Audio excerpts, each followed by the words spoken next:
Hey, everybody, welcome to tonight's late night happy hour. Brian Kamenetzky and Andy Kamenetzky joined tonight by Matt Moore from the Action Network. He's also the co-host of the Locked On Nuggets podcast. Longtime basketball guy, really excited to have him on the show. And he, I'm sure, is excited to be here because we are very proud to announce. I got an email earlier this week. Matt, you know how this is. You try to develop a product, you work on a show, and it's like you want to see what the results are going to be. It's not easy doing what we're doing out here.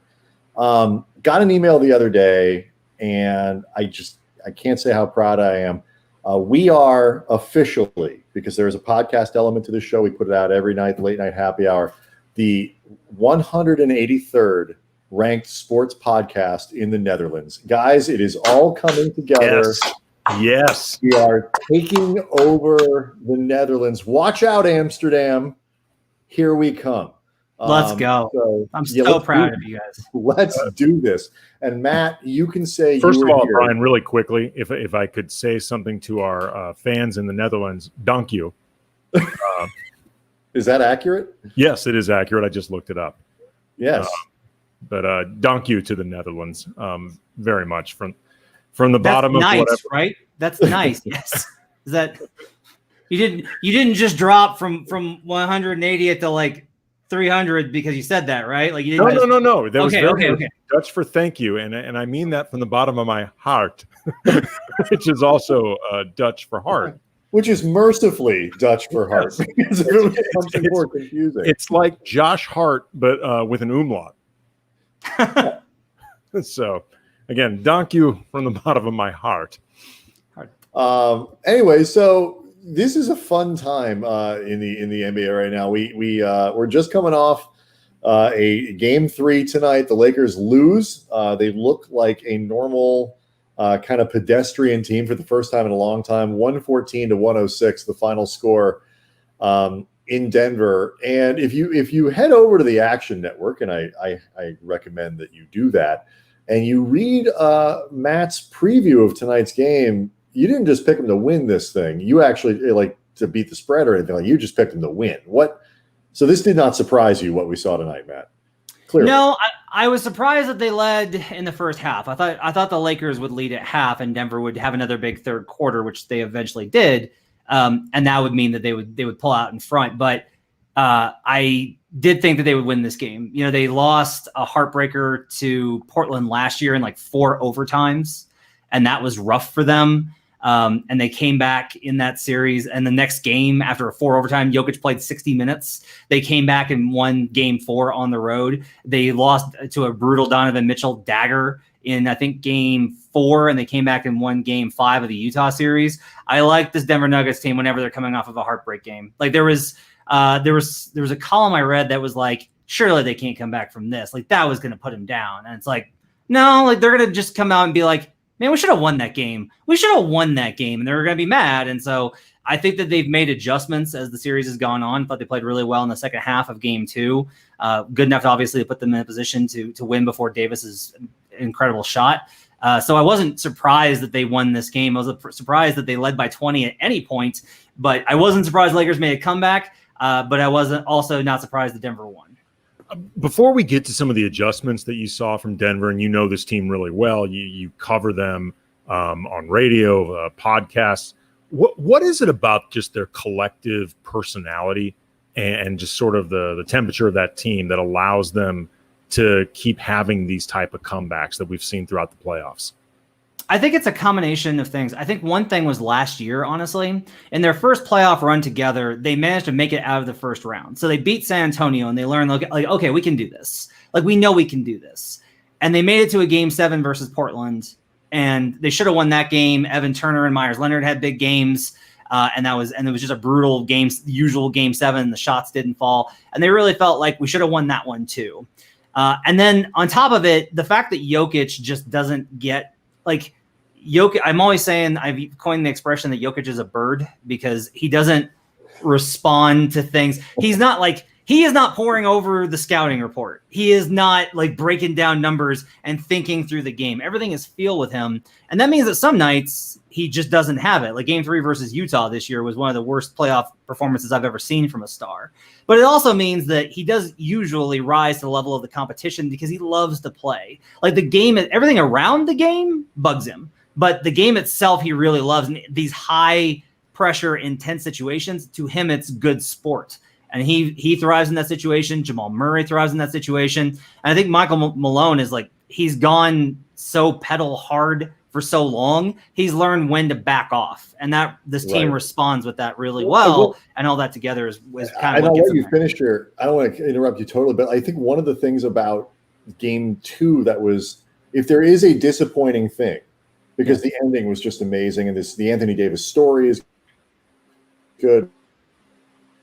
I love the story.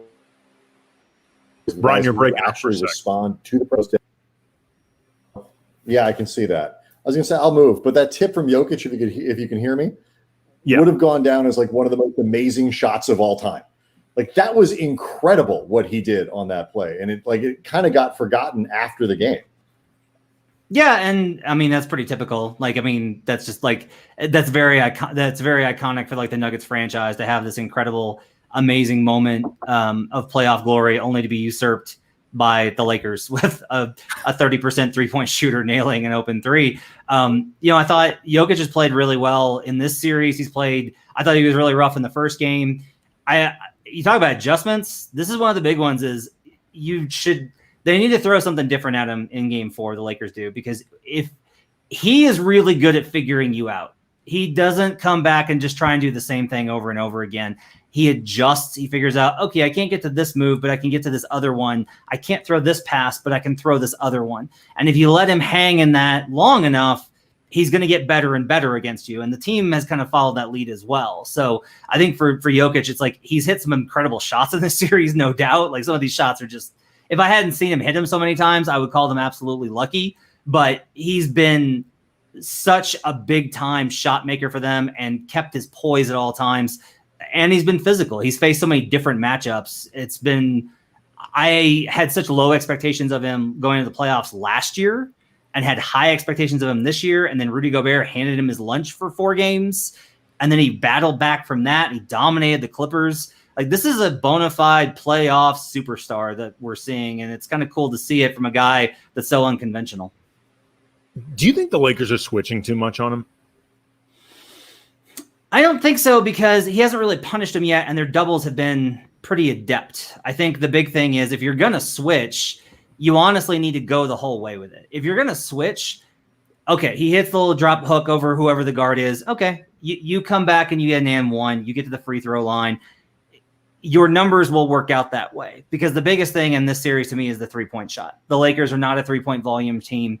In the first 2 games, they had more made threes than Denver. Tonight, Denver had more. When Denver makes more threes, that's going to give them the best opportunity to win.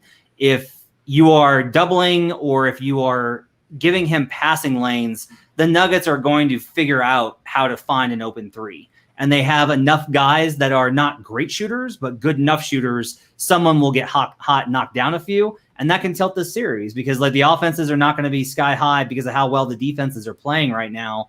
I think that their best bet is to go ahead and, if you're going to switch, don't half it. Like, okay, beat us with it. You're going to have to beat us with it, and trust that the numbers will work out in your favor. Along the lines of what you're saying about them being, him being too smart to kind of throw the same thing at you, let's talk about Dwight Howard, because like, do you feel that thing that they tried that worked very well in Game 1 has kind of run its course? Because Dwight was giving off a very sort of twitchy axe murderer serial killer vibe tonight. That I don't think he was playing like Mark Madsen as a serial killer. That's a great comp. It's sad to see a guy that was like an MVP candidate in 2011 reduced to this. Well, I mean, he wasn't reduced to this like 3 games ago. He actually was playing well. But isn't this so Dwight though, where it starts off and it's really great and he's making an impact, and then his personality goes too far and he wears on you and he wears on you. Matt, don't you think it's really he heard people saying Dwight's energy? That's what got the Lakers going. So it was my energy. Well, I'm going to play with even more energy. Right. Yeah, I'm going to act like a lunatic. Yeah. It's the equivalent of when Dwight tells like the 500th fart joke like that season, where it's like, okay, Dwight, they were funny for a while. Like, we get it now. Like, and this is the thing, is just like, this is an opportunity for him to just stay quiet, do his job. Like if he just came out and just played as like Kurt Thomas, right, with like the Suns, like if he just played that role and was just like, I'm going to foul you, I'm going to make you feel it, I'm not going to say anything. Weird. Like, yeah, he wasn't weird. He wasn't forced. He wasn't ran out of 3 cities in a row because literally people were like, we'll pay you to go away. Well, I just mean in this game weird. Like he was starting to get weird in the game. Like I tweeted out in game 2, like, I'm fairly sure Dwight set a record for on-court clapping in game 2. Like every play, somebody cuts, clap, clap, clap. Somebody gets a whistle, clap, clap, clap, clap, clap. It's like you could sort of see this coming, and we got a lot of comments like, "Why was Dwight only playing 15 minutes?" It's like because he's playing so fast and so hard, and he got 5 fouls in that. I think they figure they can't put him on the floor and ask him to do that any longer. Somebody's got to tell him to dial it back. It's like when my kids are taking their school pictures and when they're little and they don't really know how to smile yet. And so kind of like, it's like, nope, bring it back just a little bit, sweet spot right there. Now take the picture. But Dwight's never been good at reading the room. That's never been his strength. No, it's not. And I just think like it's just such an opportunity for him. Like if you just stay quiet and you're just physical, you can give up the fouls, but like you will still, you can still have moments. You can still hit lobs. You can still do these things.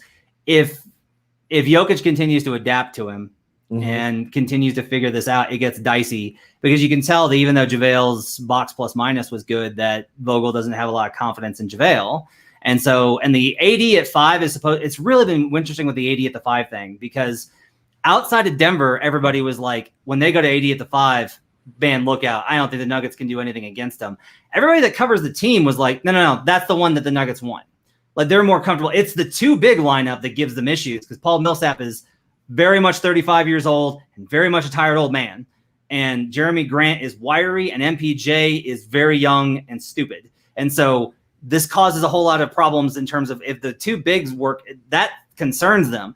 If they're not able to go to that consistently, I think that's a problem for the Lakers. They need to be able to trust Dwight to, not go insane on the floor, to stay normal long enough in order for them to be able to get good minutes out of him. Yeah, I mean, they ultimately he's not a guy that you're putting out there. I mean, his energy at the beginning of this series, I think, actually was fantastic. And I think it was something the entire team fed off, and there was a value to it. But he's out there to be more than just either a goon or, somebody that's just there to deliver fouls. I mean, like, if you wanted him just to deliver fouls or a guy to just deliver fouls and body up, I mean, you'd put Jared Dudley out there. You know what I mean? Like that's something Dudley can do, and he can do it in a very smart, sort of systematic way. You're putting Dwight out there because in theory, you think he actually can be a force in slowing Jokic. So it's like, he's got to dial some of this back to make sure that there's an actual, method to the madness. Yeah, for sure. Yeah, and he comes from a good place. I mean, the Dwight story has been one of the best ones for the Lakers this year. He's not doing this because he's a bad guy. He's doing it because he thinks this is what he's supposed to be doing and just can't quite modulate. But the other thing I thought was great for Denver tonight, aside from the fact that Anthony Davis only had 2 rebounds and none until like halfway through the 4th. Jamal Murray got into that playmaking kind of thing. Yes. 12 assists tonight. Like what happens that allows Denver to be dealing? Is that just a thing that he chooses? Like, because some nights he's clearly more of a scorer. Tonight he's doing both, and good God, he's a problem when he's doing both. So his passing ticked up a lot this year. I noticed it throughout the regular season that he was just sharper and cleaner and was making better reads. And one thing has kind of clicked over. It happened in the Utah series and it happened in the Clippers series as well. The big turn in the Clippers series was they stopped just trying to bludgeon the Clippers over and over again with Jokic, Murray pick and roll. And they punished the attention that sequence forces in kicking out to guys. And then the other guys aren't just spotting up. Those guys are driving and then they're kicking. And once you get the defense moving, like the Lakers defense is phenomenal. It's so good. In my opinion, it's the second best in the league behind Toronto's. It is incredible. The only thing is every defense, when you have to move that much, when you have to make so many rotations, when it's not just contain this sequence and then get the rebound, it gets harder and harder. And Murray, I think, has learned that, and he's learned to trust and then move again. And I think, he honestly, I thought in the third quarter, or early fourth, he started pressing after the dunk. He started pressing a little bit. But he responds, it's like he pushes himself so far, he gets past it and into a zone where he can do it. He's also just, because he's scoring now, there is less of I have to score to make sure I'm valuable. I have to score to make sure I'm useful. His confidence, and they paid him, that helps too. And so that combination of thing means that he's willing to make those plays and he's gotten better. It's been incredible to see his development. I'll just say it, like I never, ever thought he would be this good. Ever. I thought he could be good. Never, ever did I think he could be this good. Because, and both, the shot that he hit, the first three and the fourth that kind of started to give the Nuggets a little bit of like a little gap. I don't even think he had time to see the basket. He turned on Caruso so quickly and put that ball up. I'm like, I'd have thrown that ball. I mean, there is no eighth row, but if there was an eighth row in wherever they're playing, I would have thrown the ball into it because that shot was miraculous. It was unbelievable. Yeah. And he, what's crazy about him is he focuses on tough shots. If you notice that on a lot of his, like I've had to go back and look on a lot of his toughest shots, like the one they hit on Caruso, the little step back leaner, like fadeaway, I guess. I had to on that shot that he's hit a lot. I have to go back and check to make sure his foot isn't down. It's not a travel because he waits until the very last nanosecond to get clearance to make sure that the shot can get up. And he's got incredible body control, but he practices that stuff. The dagger he hit at the end to put it away from, the hash mark up the court.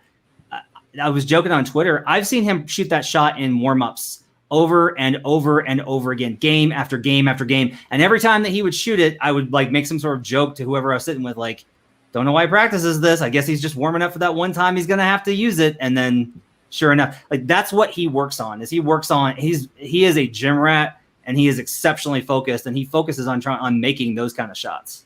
Let me ask you a question, just because like we saw those assists from Murray tonight and that part of his game really getting unlocked. And actually there was a lot of that going on with Murray in the first round against Utah. Like he was doing a really good job, I thought, in that series in the games I saw, playmaking. Obviously, Jokic's passing is otherworldly, in terms of everything that he can do. And he's one of the best passing big men I've ever seen in my life. But in some ways, does Murray's playmaking like matter more? Do you understand what I'm asking? Like in terms of just the team either really opening up or becoming something that you really don't know how to account for?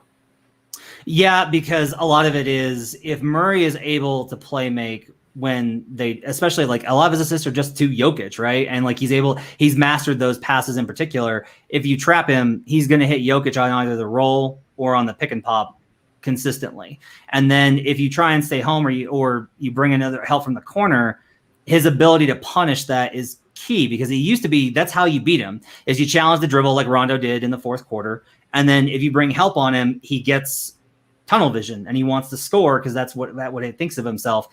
Again, I think a lot of it is when the Nuggets create good offense, they tend to create great offense. And their offensive ceiling never kind of seems that high until it gets going. And then you're like, man, they can move the ball. And they have guys that can cut and finish. They have really smart players all over the floor. They targeted those guys specifically to add to Jokic. And so like Jokic's passing is incredible and the cutting helps. But when they're able to put pressure on a defense by finding the gaps and then attacking those, and Murray sets that up, then you get even a defense as good as the Lakers on their heels. And that's a big step. I had kind of a similar question about Adebayo because I want to talk a little bit about the Eastern Conference before we're done here. Is Murray was the stat I saw Hollinger put it out. A couple people I'm sure saw it and put it out. Like what was he like? Plus 18 in game 3 or something. And like, they were so bad in the 4 minutes or whatever he didn't play that the Nuggets ended up losing. He was game 2. Right. And he was way in the positive tonight until the Lakers made that run, still finished plus 8. Is somebody like him, somebody like Adebayo, are these guys just that good at this point? And like the NBA kind of conversation hasn't quite caught up even with what Murray did against Utah? Or is this still a little bit kind of like, wow, that's above where they've been? Yeah, I mean, I think some of it is there's only so much that you can do. I think that's the big thing is like when you're able to hit the kind of shots that they're hitting, the two of them together, I just think that it really gives them a different dimension. And I think that, there's a certain level to which your scouting report is, all right, just do these things and you should be fine. Murray's not the most like hyper explosive dude. Like he doesn't have like this first step where he can just jet past you. He's not Westbrook, right? Not just because he can shoot. Like he doesn't have elite explosiveness, but he has mastered his body control to such a degree that it helps him generate.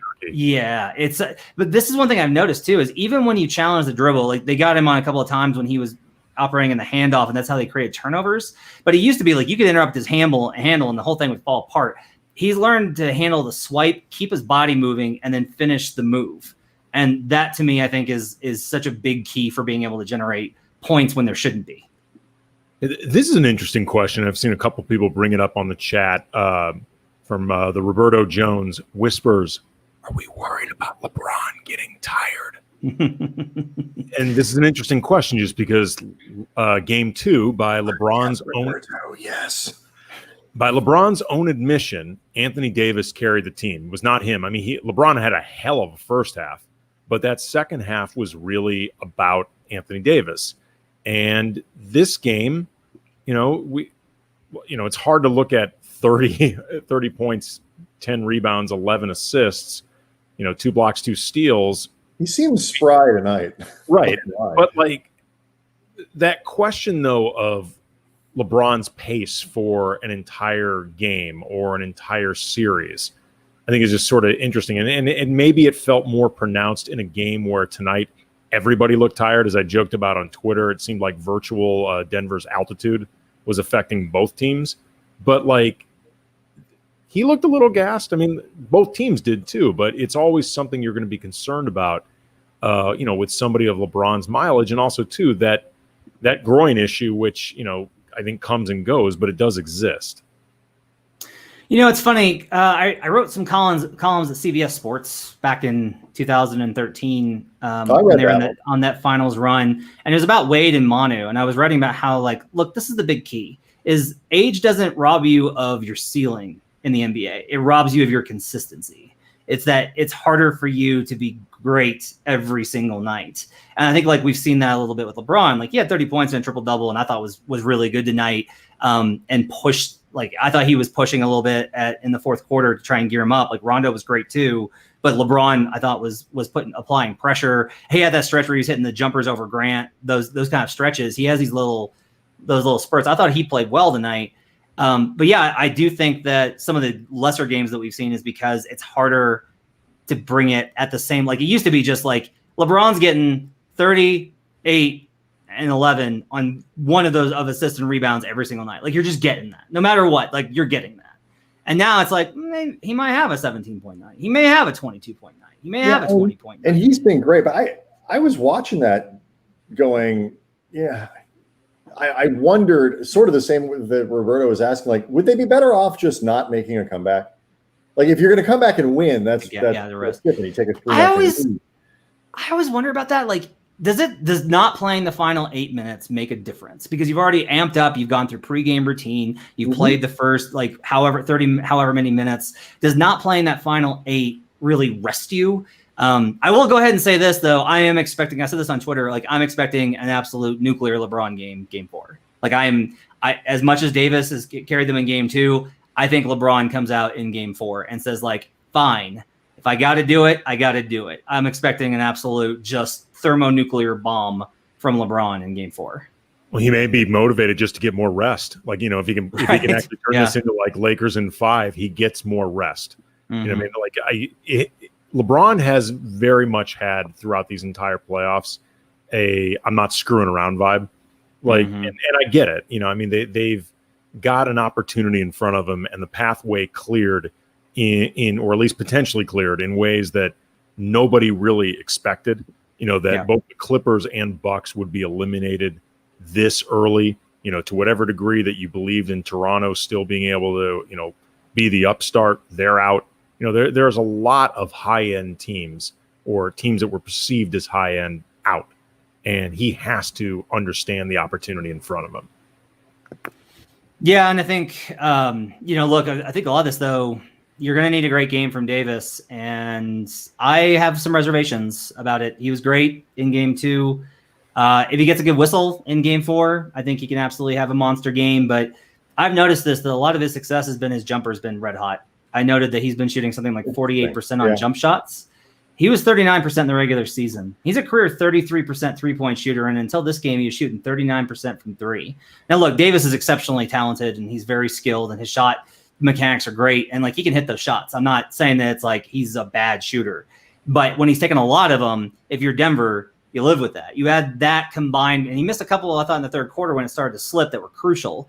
You combine that with how the Nuggets are playing him more and more physically. I saw a stat from Mark Spears from ESPN Stats and Info that was talking about how he was shooting really awful with Paul Millsap on him. I don't know the percentage. And then combine that with 2 rebounds. Two rebounds? That was really weird. I got some concerns on Anthony Davis's end. I was really, the one thing I was hoping that would happen tonight was that the Lakers would win and that Davis would finish with no rebounds, just so I could tweet the Lakers are undefeated in the playoffs when Anthony Davis doesn't get a rebound. I was really kind of hoping that it's a tough needle to thread, but I liked that tweet, and I'm a little disappointed I didn't get a chance to send it. Yeah, it's wild. This is an interesting comment, too, because the Lakers did a great job of this. This from Ricky Purdy 4. Denver adjusted to fast break points after made baskets. I thought in Game 2, the Lakers did a great job of pushing even off made baskets. Tonight, it was not nearly as effective, despite the fact Denver gave them many opportunities by making a lot of baskets, particularly in the first half. And what is that just a greater awareness on the part of the Nuggets, or is that something specific, do you think, Matt, that they're doing? I think pay attention. I saw them. Their floor balance was a lot better. Where the Lakers only had 4 second chance points, which is surprising. But the Nuggets had 11, which isn't it's a good amount, but it's not some sort of huge amount. I think their floor balance was a little bit more tilted towards get back. The other thing is they're playing longer and longer lineups. Like they're going to those longer and longer lineups, because that was a big problem in games 1 and 2. Is the Denver guards are so undersized that if the guards are the only ones back, then even if they're back, like this is the thing, is it's like, why aren't you back? It's like they are back. Like Kentavious Caldwell-Pope is drawing a foul because he's bigger than Gary Harris. So having the wings get back to protect, they're also stopping the ball. Like they're coming up to stop the ball. Their awareness, they're not just like, all right, we're getting back and waiting for them to attack. Like you have to go up and interrupt. You saw that a couple times with Caruso applying pressure to slow them down, just to interrupt it enough to where, all right, you're going to have to play a half-court game. I looked at the numbers because this is a big number for me. The Lakers scored 92.8 points per 100 possessions in half-court offense tonight, which is dreadful and also very much in line with how their half-court offense was early in the playoffs and throughout the regular. Like this is not a great half-court offense. No. And that's what Denver wants to get them into. Is Denver feels like if they can go half-court offense for half-court offense, they can win this series. It's when the horses are out and running down the pasture, that's when the Lakers have such an advantage. You saw that in the fourth quarter. You talk about the exhaustion thing, like how much of that is a factor? Like it's exhausting to push the ball every single time. The Lakers can respond to that. They probably will respond to that, but that's like a challenge for them going forward. They have to push the ball to create half-court offense because they don't have almost anybody right now behind James and Davis to create offense. Go ahead, Eddie. I was going to ask you. You had mentioned earlier on that you were seeing some adjustments from Denver. Like we were talking about that ability to, react better to those made baskets that the Lakers are trying to push. What else are you seeing over the course of the last 2 games that would account. Yeah, that was basically my question, because Denver has been better. They've been a better team for I'd say at least 6 of the last 8 quarters. They've been better. Yeah, so I think some of it is getting used to the physicality. The Clippers were physical in a very different way. They were physical on the perimeter. They were very much like not fake tough, but they were very performative tough. And so tough. Yeah, they were just like, they made it very evident how tough they were. And so the Lakers are actually tough. They're big and they're strong and they're physical and they get up under you and they're tenacious.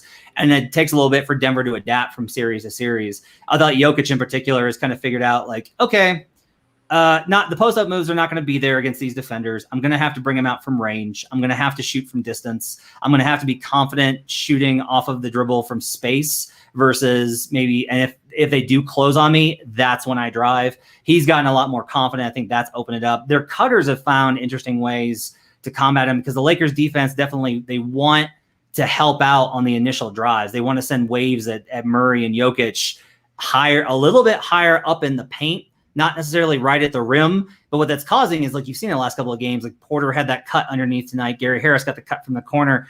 Those cuts underneath, if you will, there's a confidence that like, well, he can't make that pass. Then the Lakers have to get used to Jokic's passing too. Because if there's an angle, Jokic is going to find it and he's going to send that ball. They've got to probably get a little bit more active in the passing lane. If you don't have your hands up at all times anticipating those passes, Jokic is going to tear you apart. You can't allow easy ones to this Denver team. You just can't. You can't give up that easy stuff. Those are kind of things that I think that the Lakers have to adjust to, that the Nuggets have made the turn in the series. What do you think's going on in the East? Because, now that the Lakers, we are, we've all put them in the finals. I mean, basically, the odds are, I was looking at the numbers that you guys have. They are heavy favorites to get through this series and obviously into the finals. What do you think still about the East? Because that could be a 2-1 series the other way, certainly very easily. What happens tomorrow? What happens going forward? Celtics win the series. I feel confident. I've lost track of time. It's tomorrow. It's tomorrow. Yeah. I feel pretty confident. I bet Celtics minus 130 to win the series before it started. And then I bet them again at plus 130 after game 3. I needed to see them get a game to make sure that it wasn't one of those things where the Heat just ran wild and went up 3-0 and just like everything fell apart. The Celtics have won 8 of the 12 quarters so far. The big key to think about in the Heat-Celtics series is that when the Celtics have just played well, when they've kept their heads, when they've just played good basketball, they've won comfortably. They've won they've been up between 7 and 12 points. The problem has been that when they played badly, they go to absolute steaming hot garbage. And at the same time, Miami turns into a supernova. I checked in the quarters that the Celtics lost in games 1 and 2. The Heat had a 166 or better offensive rating during those quarters. Shit. So this is what I'm saying. It's not just that the Celtics were like throwing the ball away and giving up turnovers and missing shots and just playing badly. The Heat also just turned into a supernova at those exact minutes. And when you give Jimmy Butler an opportunity down the stretch to draw fouls and win these games close, he can win. But Boston systematically has a big advantage. Gordon Hayward is the kind of zone buster that they needed because he'll just drive. He has a controlled enough handle to drive past 2 defenders, break the zone, get them to come in.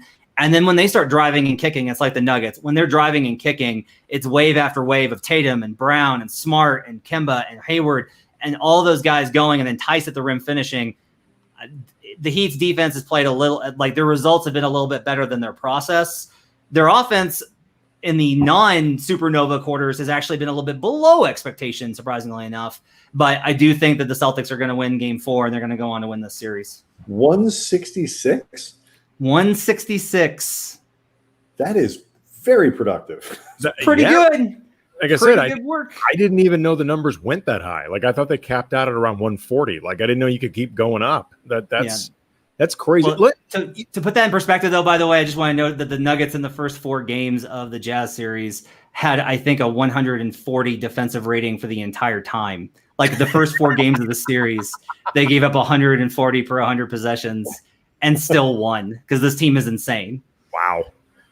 Okay, we were just talking about Boston. We can talk a little bit more about this series, but I wanted to ask you this just because it was something that was being discussed today on Twitter. Darius Soriano, Foreign Blue and Gold. The legend. Yeah, the legend. He's awesome. He's been on with us before. A guy who apparently owns both a couch and a love seat, we learned today on Twitter. Like, look at you, Mr. Fancy, like a goddamn Rockefeller or a Vanderbilt. It was a flex. There was no way around it. But the question got asked, I want to say originally by the Dunk Bait podcast, those guys who are also awesome. Who is the comp for Alex Caruso? And as Darius pointed out, like, once you get past all the GOAT jokes, like Caruso is a weird guy to try to come up with a comp for, just because he's a very specific player that does both tangibles and non-tangibles, but he doesn't necessarily stand out in certain things that you would expect from role players. And one guy that I threw out as I admit it's not perfect, but I can see certain elements of him, if nothing else, maybe as a template, was Marcus Smart. Just in the way that he can affect the game defensively, in some playmaking abilities and some ability to penetrate. He is like Marcus Smart, not as good from outside as you'd like, although he doesn't take as many shots, as Smart does. And also they just both play really smart. They both are really intelligent players. Like, again, it's not perfect, but I guess, what do you think of that? But also, if not that, like, is there somebody you can think of as a comp for Caruso? Like, again, it's a weird question, but I think it's also interesting. It is really tough because, like, the role that he's filled a little bit, the role in terms of like being a guy that comes in and makes like really smart veteran plays and like will get like little crafty layups, was Fisher, but Fisher was not athletic at all. And Caruso is so athletic. Like, he's just insanely athletic. And Caruso is way better. He's not like white guy athletic. He's just athletic. No, he's just athletic. That's the thing, is when you say like, Caruso's so athletic and people go, oh yeah, white guy. I'm like, no, like even compared to other, like he's athletic compared to Jamal Murray. Like he's just really athletic. Professional athlete. Yes. Like really legit athletic. The smart comp I like because he is so tenacious. Like, he's willing to challenge everybody. He's not as strong as Smart because literally no one on the planet besides LeBron is.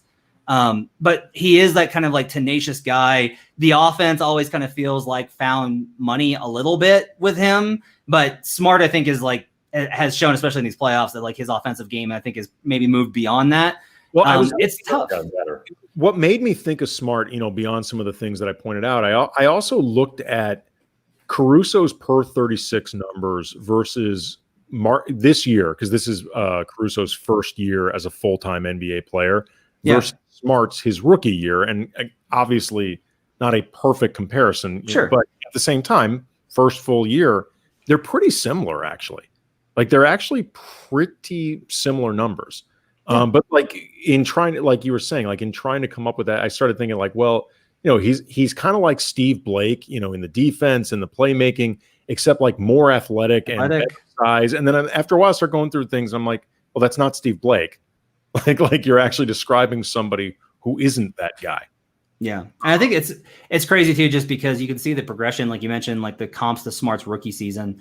And like Smart has worked really hard at becoming a better shooter. And he was a premier scorer at Oklahoma State. Like he was a could put up 35 any night kind of dude. And Caruso, I think, like I have absolute confidence that like in the next, 3 seasons, Caruso is going to have a game where he hits like a huge number of threes. And it's like the Caruso game. Like, you just know that he's going to be one of those Lakers that helps them win a title. Maybe as early as this year. If it's Lakers Celtics in the finals, that's going to be really great if we get to see Caruso versus Smart. Now I'm really excited for that matchup. You had no idea that you were going to be this excited by it, but here it comes. You look like you're about to ask something, Brian. No. So what is it though with Boston that you're that confident they're going to end up pulling this out? So the process, like everything that I thought was going to be a matchup advantage for them coming in was like it absolutely, like it was. And the games have played out when the Celtics have played well. I've been like, yes, like this is how it should go. Like this sequence of events is how it should occur. And then the other thing is in game 3, I don't know why Stevens waits. I do not know. It's a very like Phil Jackson, Zen mind games, galaxy brain thing. He waited until game 3 and finally he was like, all right, fine. We'll put Marcus Smart on Goran Dragic. And it's like, bye Goran. Thanks for coming.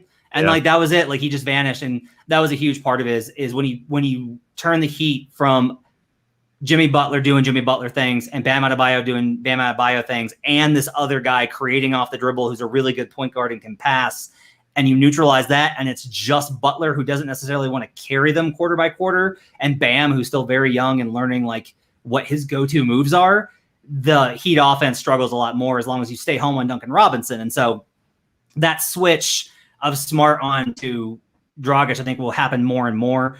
Getting Hayward back is a big part of it. And again, I just look at if the Heat only played pretty well in the quarters in which the Celtics played completely horrible, the Celtics are probably up 2-1. If the Celtics played not great, but not horrible when the Heat played fantastic, the Celtics are probably up 2-1. So I feel pretty confident that Boston comes back in the series. So, and like, you know, we again, because everybody in LA has already put the Lakers into the finals.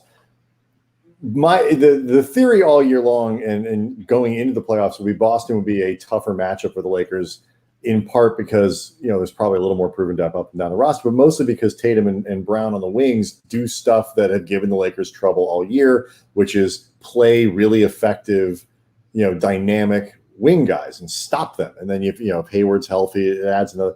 Is that still the right reading of a potential finals? Yeah, that Boston would be a more difficult matchup for the Lakers than Miami? I kind of go Miami a little bit. See, shows what I know. Here's why. So I think the idea is just like they're proven and they have so many like they've got so many guys that can score. The problem is largely that they don't have multiple bigs that they can use. And if Tice picks up 3 fouls on Anthony Davis, it gets dicey. You can't play Canner. You can't play Grant Williams versus Anthony Davis in a small ball 5 or in a 2 big lineup. You can play Robert Williams, but Robert Williams and Dwight Howard a little bit, Spider-Man meme face, pointing at each other, and JaVale for that matter. And then look, you can put Smart on LeBron, and that's great, but LeBron's still going to do LeBron things because he's LeBron. He's played Smart. The Heat, meanwhile, are going to play zone a lot, and they're going to say, "How about you shoot over us? How about you try that? How about you shoot over us?" They're going to get back in transition because they got great athletes. They got Jay Crowder. They can hit shots if you try and double. And they're going to definitely. Yeah, he's been lights really out. Good. They've got Bam, who will lose the matchup, but it's still like, hey, at least you have Bam that can make some plays. He's comparable to Jokic in terms of not as good of a passer, but a good passer. Not as good of a scorer, but a good scorer. Has some range. Can do those types of things. They have depth, which is a problem, I think, for LA. And like as we're seeing in this series, like guys are starting to be like, well, maybe he can't play as much, and maybe he can't play as much. And Miami feels pretty confident in their guys. So I think if Miami makes it through, they would probably present a challenge. Like I think the Lakers win either way. I think the Lakers were winning the title. I picked them consistently through the year. I've been on the Laker wagon throughout the year. I think they're winning the title. But when I look at the theoretics of the matchup, the other thing is I like Vogel a lot. Like I was super high on him in Indiana. I don't think he got enough credit for what he did. Like the Lakers are great because of LeBron and AD. They're also great because of the team identity, which is defense and toughness and all that stuff. And he's responsible for that. And I think managing superstars is as hard as anything in the NBA. Oh, yeah. However, versus Spoelstra, I think that Spoelstra has a pretty big edge. Like Stevens, I think that's a pretty close matchup. Versus Spoelstra, I would be worried about Spoelstra having answers for not only knowing what LeBron does and does not like and just being able to irritate him, but also just like the matchups and the depth to throw things out. I think the Heat might give up a tougher fight than the Celtics. Hey, before we get too far past this, you mentioned Robert Williams. Does he ever get past the Time Lord nickname? Because it's one of the most amazing ones in the league. It's a fantastic nickname, but also something that, obviously a remnant of his rookie year when he, shows up late basically for his first day at work. Does he ever that's that forever, right? He is forever the Time Lord. Yeah, he is. I think. Well, here's the thing. Unless he comes out and says, "I really hate that nickname." If a player comes out and says that they hate it, then the broadcast won't refer to it, and radio won't refer to it, and it gets downplayed. Like if a guy just says, "Like, I don't want to get called that." See, I don't agree with that. I feel like that ultimately the royal we decide whether or not you have a nickname or not. Like, I mean, we've spent years calling Kevin Durant the Durantula, and he's been on record saying he hates it. But the problem is it's an awesome nickname. Right. He's wrong. Exactly. Right. Well, he's wrong, but also sometimes you just don't get a vote. No, I agree. We should be the ones that decide. Like I always say, like you can't nickname yourself. Like you just can't nickname yourself. Like that should not be a thing. Kobe tried it with Vino, and it didn't. Even with Kobe, it didn't quite. Yeah. I mean, that one didn't land. Didn't land. But yeah, so I think that other people have to name it, but I do think that if a player actively says he doesn't like it, like Durantula is one thing that we all like, Slim Reaper was awesome. Slim Reaper was the best. Right. And Memory's last points out, I like Slim Reaper. Everybody did except Durant. Yes. But again, like I said, Durant doesn't get a vote sometimes. I mean, no disrespect to Kevin Durant. He's a future Hall of Famer. But I feel like if the nickname is that great, you kind of got to live with it. I mean, like, everybody's had nicknames over the course of their lives that they didn't like. Sometimes they're random, like you were saying we were talking about with Time Lord. Andrew Bynum, for like 3 or 4 years, his first 3 or 4 years with the Lakers, was known as Socks. Everybody called him Socks because as a rookie, he wore his socks with his slides into the shower. And it was weird. And so he became known as Socks. I don't know. Bynum didn't care about stuff like that. But I never got the impression that he loved it. But again, he didn't get a vote because Socks was really entertaining. But this is 2000. Like either Durantula or Slim Reaper, because those are awesome nicknames. He doesn't like the Slim Reaper one because he is very strong in his faith, and he feels like it's a symbol of death, and he wants to be a symbol of like hope. That was the thing that he got into. It was like he's not comfortable being the angel of death. I think now he might actually, like, if you ask about it now, he might be like, yeah, that's all right. But I'll tell you this though, the other thing is like in 2020, the players have more power now. Like it used to be like you could just decide a guy, like you could just decide to like it used to be the newspaper columnist could just be like, and Andrew Bynum parentheses or quote marks Socks. And like that's it. They don't get to say in it. Because if he was like, hey, I don't like that nickname, put it in print, the guy'd be like, sure, no problem. The fraternity, the hazing scene in Animal House where they're just naming the guys on the street. You will be Flounder. And you're just Flounder. Like, yeah, I mean, especially too, I guess now, in the new media, when you've got like the Players Tribune and you've got the Uninterrupted and all these guys have their own networks, media outlets anyway. Like they really have taken the power from schmoes like us, at this point. Like, our ability we used to be kingmakers in our ability to hand out nicknames and things like that. Now we don't have it anymore. Good for him. Good for him for that. Well, is KD still an editor at the Players Tribune? Yeah, I'm sure he's pouring over Grammarly and fixing semicolons up all night running that. He could write his own column then. I am not Durantula by Kevin Durant. When he's not in my mentions. Sasha the Machine was awesome. That was a really great one. The Lakers have had legendary nicknames all throughout. Yeah, the Machine was pretty fantastic. Was it Joel Myers who gave him the nickname the Machine? I don't know. It was because I remember for years, and I actually, as much as like any punchline or joke involving Sasha, like Brian and I jumped all over. Usually we were the ones perpetuating it, but I felt bad for Sasha because there had been a narrative that he gave himself the nickname the Machine. And it actually wasn't true. Like, I think, again, it was Joel Myers. And Sasha certainly leaned into it.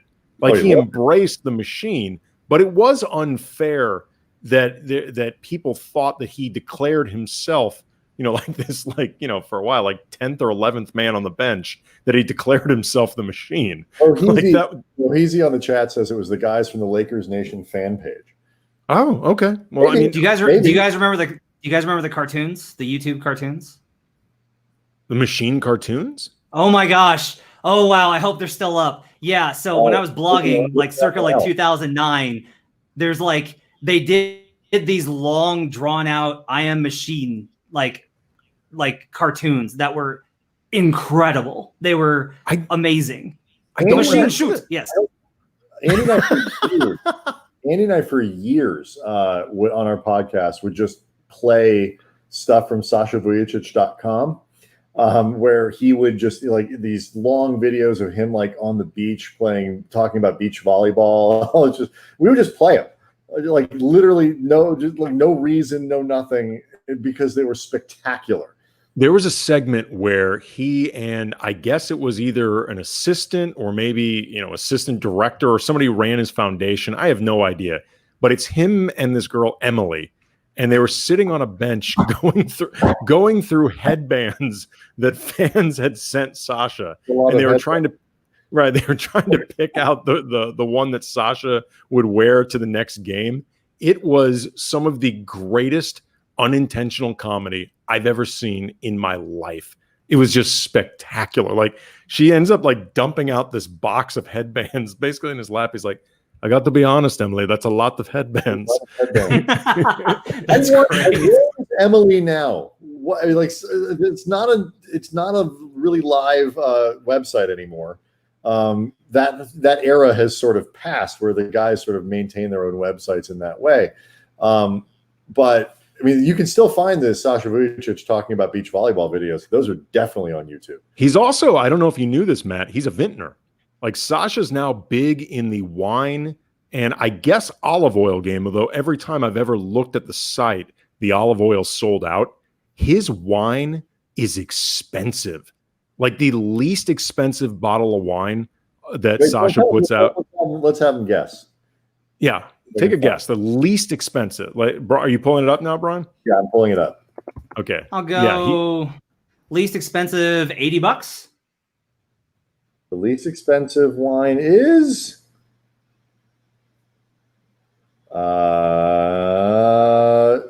well, are you in the estate club, Matt?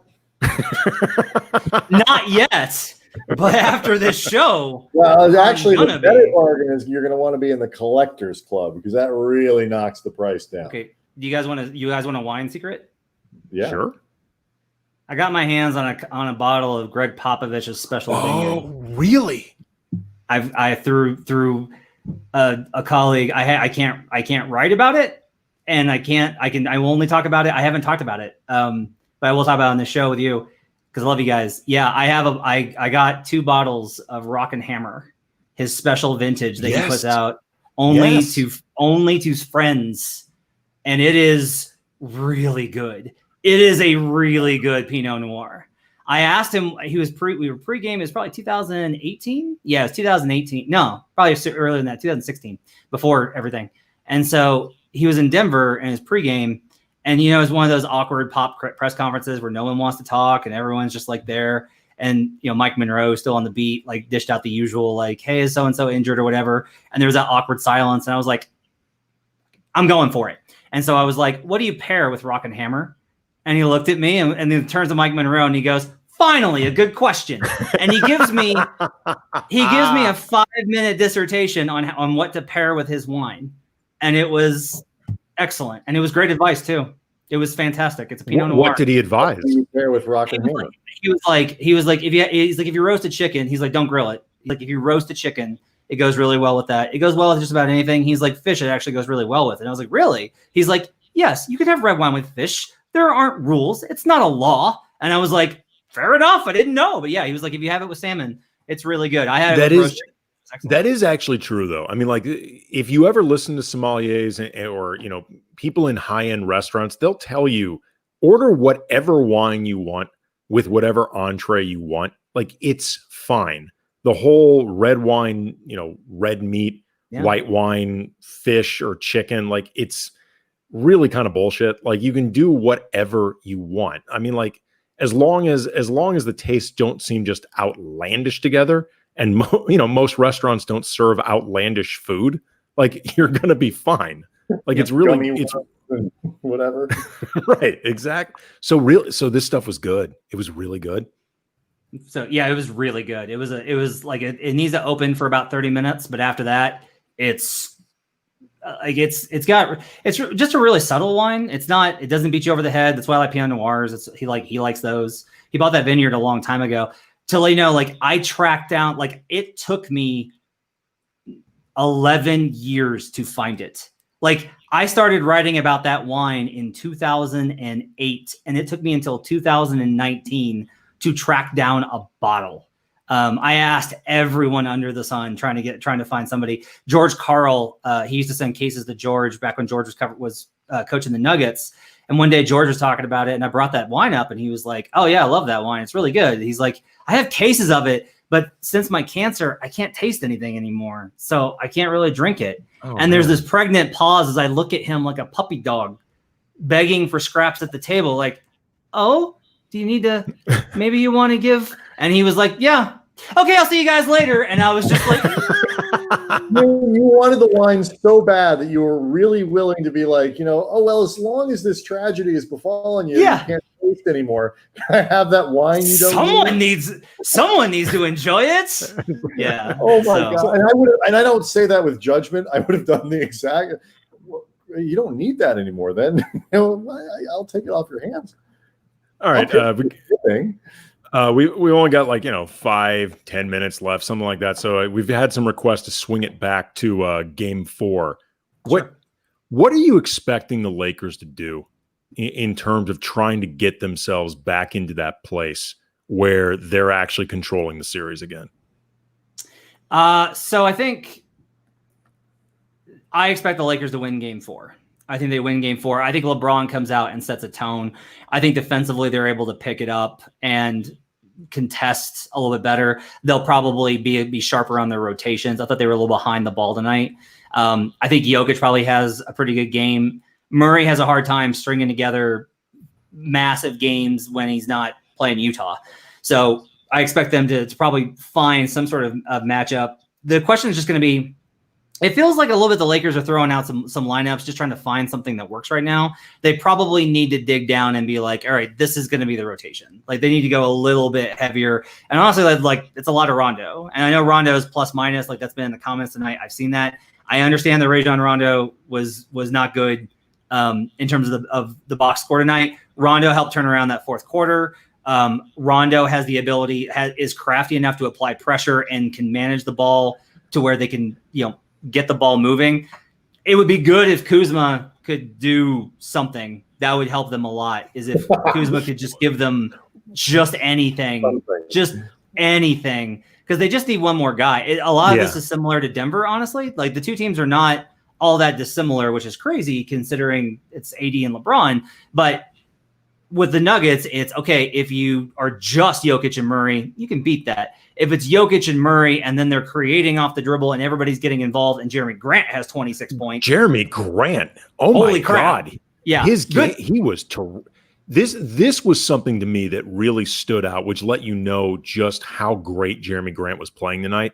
He led both teams in free throw attempts.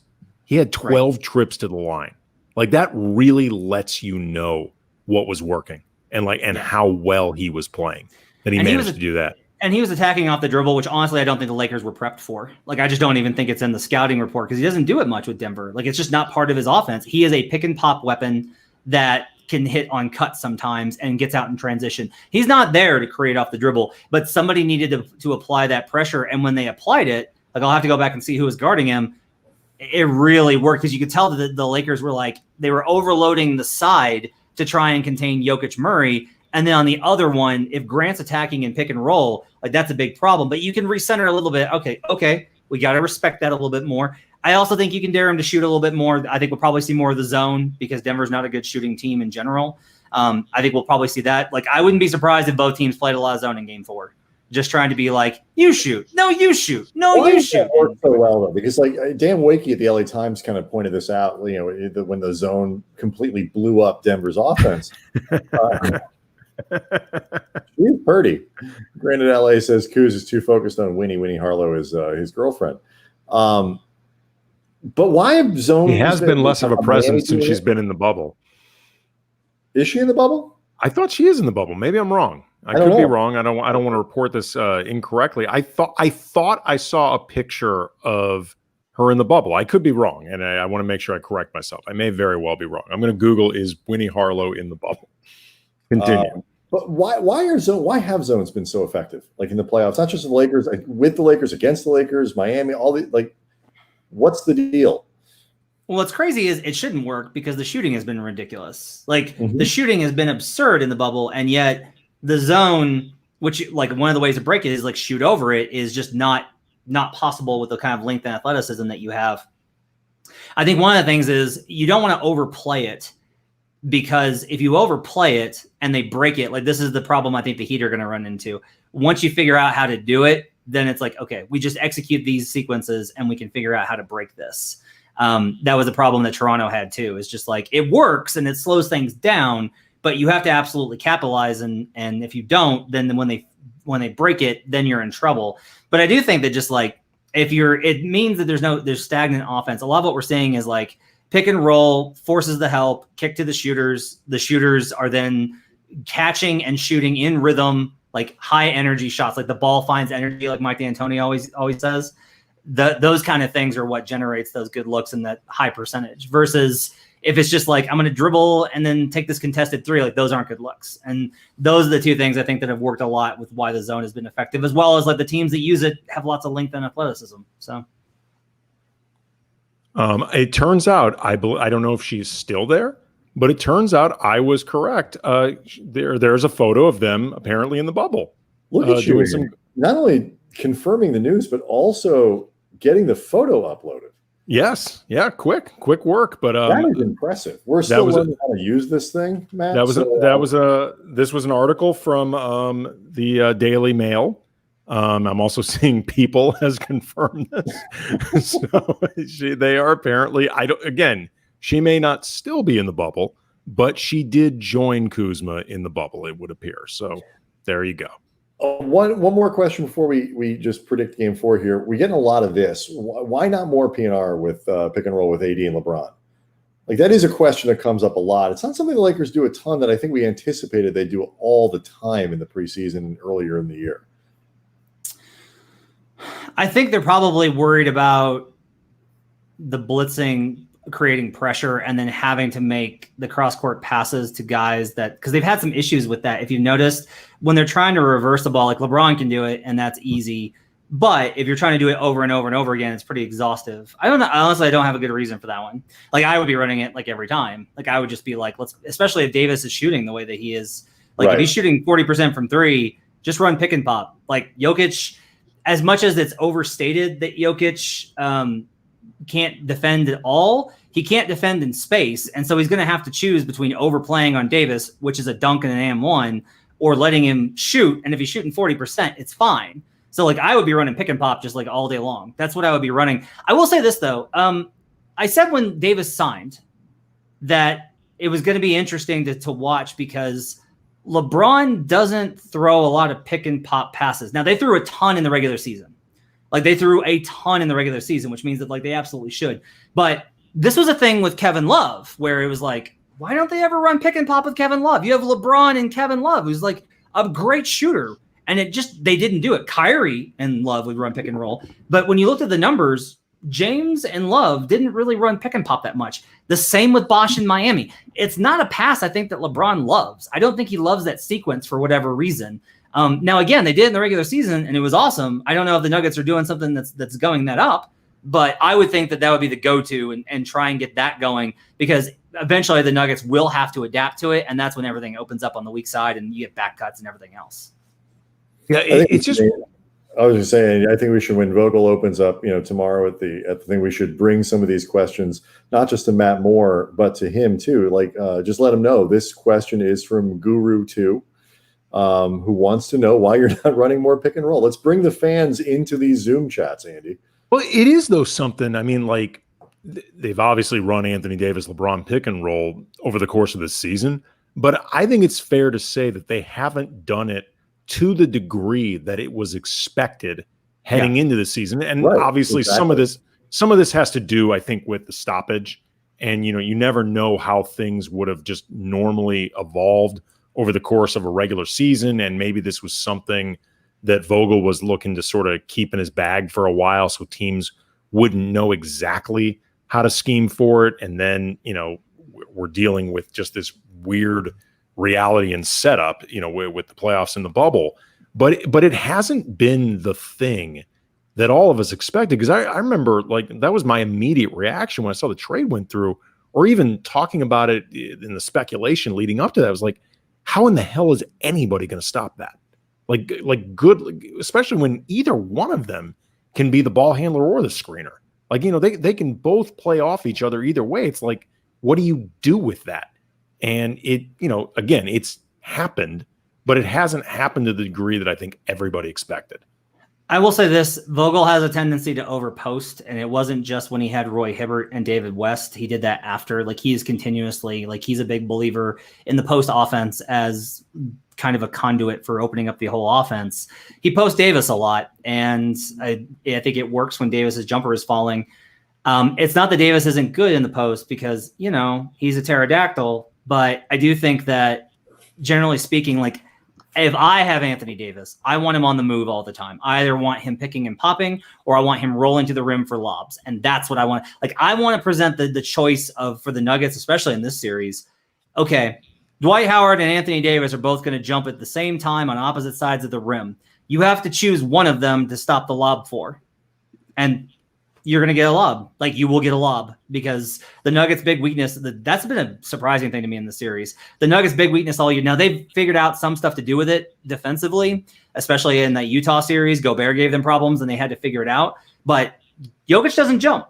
He does not jump. He jumps a little bit off the ground, just like you. And that's about it. He cares not for jumping. No. And Grant is good at the weak side, but if Grant's having to stay home on his assignment, or if he's up on LeBron, you do have an opportunity to challenge them at the rim, and there needs to be a lot more of that. I think we will see a lot more of that in Game 4, but that's something they need to get to. They need to attack them more with lobs, because it's not just that it's easy 2 points, it's demoralizing, and it really, you can tell it frustrates Denver a lot. Well, I know Nikola Jokic is a younger man than I am, but I can tell you, I just turned 45. The best way not to hurt yourself in your daily life, don't jump. Don't jump. Just stay on the ground, man. Not worth it. He's going to play a long time. Doesn't have the injury problems of everybody else. He's consistent. Just keeps on chugging along. Don't do it. It's not worth it. All right. So predictions. Who wins Game 4, guys? Thursday. Do the Lakers go up 3-1, and therefore does that mean they lose the series? Lakers win Game 4. Nuggets win Game 5. Lakers barely win Game 6. That's my prediction for the series. I hate to sound like I'm just picking up where Matt left off, but I think that's exactly what's going to happen. I think they're going to win 4, lose 5, win 6. And it goes back to my original Lakers in 6. I think they intentionally lose Game 4 to avoid this whole 3-1 thing. And 3-1 thing. They absolutely believe in that 3-1 voodoo. I had Lakers in 6. I think I agree with it. I think that's the pattern. They go up. Denver's good. They are good. They're really good. I'm excited about what they've been doing, because I've been on Denver Island for a while. And I'm glad too, just because if they got trucked in this series, it was just going to be we could have had the Clippers. Why don't we get the Clippers? And there was going to be this idea of Denver didn't belong there or whatever. Denver earned its way there. This is a really good team with great players, and they are one mistake on defense. From miscommunication, being up 2-1 in this series. Somebody they also too. I mean, they were a 3 seed. I mean, I recognize that there was this perceived gap between 2 and 3. With the Lakers and Clippers being considered the consensus number 1 and 2 in the West by a pretty good margin. But it's not like they were some joke 3 seed. I mean, they were a good team. They've been treated as Malone was right that they've been treated as the nice story by, I think, a lot of, especially I think the media is more culpable of it. I think the NBA, the other teams were very much you're going to have to show us. We don't think you're tough. We don't think you're good enough. We think you're a good regular season team, but you're going to have to show us. And then they beat the Clippers, and everybody's like, okay, then. All right. I guess we got to take it seriously then. Thank you for showing us. Yeah, they're a good team, and I still think the Lakers are going to win in 6, and I think they're going to go back to controlling the series. But I do think Denver will make them earn it, and that's the best thing you can say. Against a number 1 seed that right now is considered the heavy favorite to win the whole thing. Yeah, I think. Matt Moore staying up a little late for us from Colorado. Really, really appreciate this. Tons of great insight. Find him at the Action Network. You can listen to him on the Locked On Nuggets podcast.